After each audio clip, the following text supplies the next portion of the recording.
The probe was launched days after a Seattle Times report uncovered wide-ranging concerns about patient care at the facility.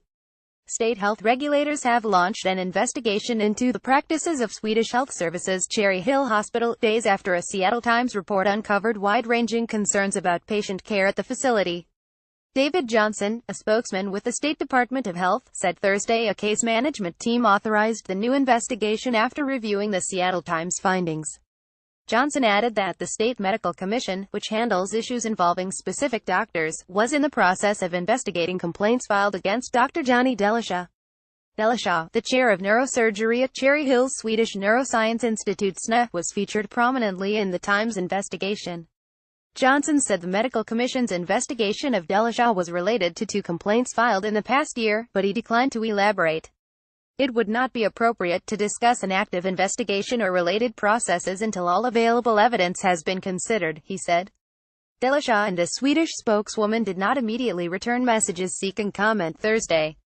As the Times reported in its stories, Delishaw arrived at the Cherry Hill campus in 2013 and has led a dramatic rise in the number of surgeries taking place at the facility in recent years.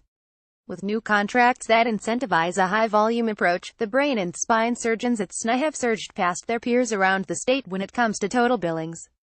Star surgeons draw patients from all over the region, but current and former staffers said those doctors sometimes do little in the operating room, instead leaving surgical fellows to do the work while the primary surgeon handles a different case in another operating room. The new approach at Cherry Hill has coincided with a range of internal complaints about Delishaw's care, according to documents obtained by the Times. Fellow medical staffers have expressed concerns about patient safety, inadequate care, a culture of intimidation and disregard for patient complications. Early last year, records show, an anonymous whistleblower contacted the Department of Health to describe a variety of concerns about Cherry Hill. The whistleblower reported issues of inappropriate surgeries, rising rates of complications and infections, and fellows who were doing unsupervised surgeries. A DOE investigator conducted a 2-day review at Cherry Hill and concluded that the allegations were not substantiated due to lack of evidence, according to records. The investigator cited Cherry Hill on an issue related to traveler nurses, saying the hospital didn't have a sufficient process to verify whether those temporary nurses hired to supplement the staff had sufficient skills for the job. After seeing the Times report on Cherry Hill's practices, Washington State Sen. Karen Kaiser sent a letter earlier this week urging the DOE to reopen its investigation and vigorously pursue all significant allegations and evidence.